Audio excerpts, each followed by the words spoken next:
Stimulus showdown, a battle brewing in the legislature, but Alaska Governor Sarah Palin will not be around for any of it. In our third story, the governor has two faces. More drama in Juneau as Palin is expected to make her way to Evansville, Indiana this week to speak at the Vanderburgh County Right to Life dinner. But in order to do so, Palin will miss a debate in Alaska over the federal stimulus money. Alaska lawmakers want to take the stim. Palin has threatened to reject parts of it.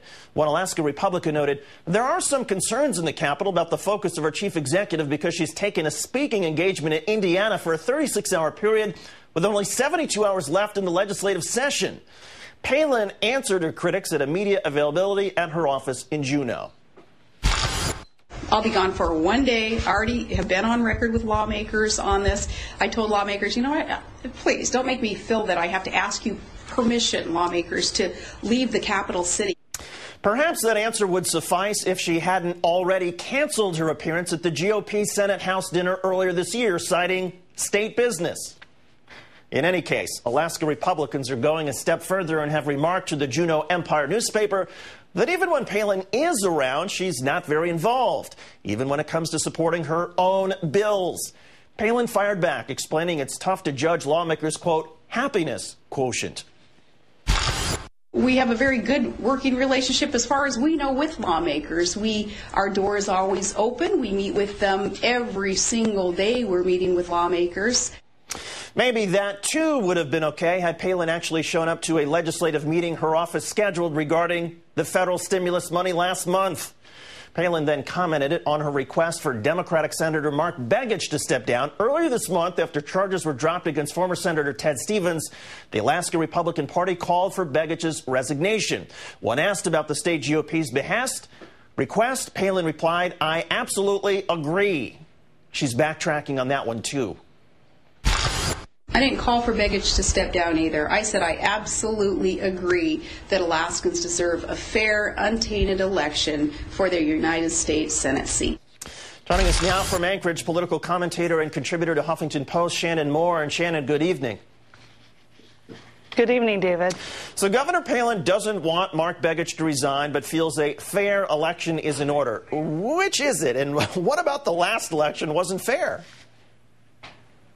Well, that's interesting. You know, which is it? It's about every other day something changes. And as far as the last election, you know, it was unfortunate, I guess, in some respects, that the DOJ really abused their power with that. And I think that, you know, the Obama administration has done the right thing in throwing out the conviction of Ted Stevens. But it doesn't mean that the things that Ted Stevens said that, you know, Ted Stevens basically admitted on tape that he did take the money. So that's been a problem. But the fact that it's been thrown out now, it did affect the election. But Sarah Palin did say that we needed a new election here in Alaska, a fair one. And she released that on her Sarah PAC letterhead, basically. And it is a state matter because it cost, you know, over $1 million for us to have an election here in the state. So, you know, it just depends on the day. Sarah Palin is very, very erratic right now. The wheels are coming off of the Sarah Palin bus. And Sarah PAC, to be clear, is the political action committee she might use to essentially transition into a race for president in 2012 if she wants. But in any case, Alaska Democrats today held a press conference blasting her for traveling to Indiana. Is she using this dinner as a way to escape the stimulus debate? And why attend this dinner and not the GOP's Senate-House dinner with more national prominence? Well, I'm not really sure why Sarah Palin does what Sarah Palin does.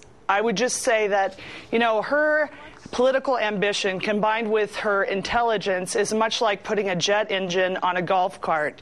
You don't know where it's going to end up. There's a lot of horsepower, but not a lot of steering capabilities.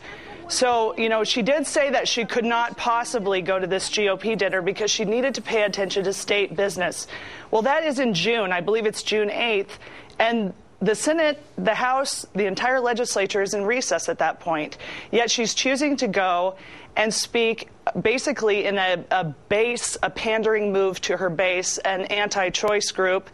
And she's doing that during the last 72 hours of a session, which right now is so crucial to Alaskans. We have stimulus money to debate whether we're going to reject it, accept it, how we're going to deal with that. And there's so many issues important to Alaskans that are being neglected for her political pandering for what I'm guessing is her 2012 run. Finally, switching gears, the governor's sister-in-law, Diana Palin, was indicted today by a grand jury for burglary, theft, and trespass charges. What impact is this having on the governor's office, if any?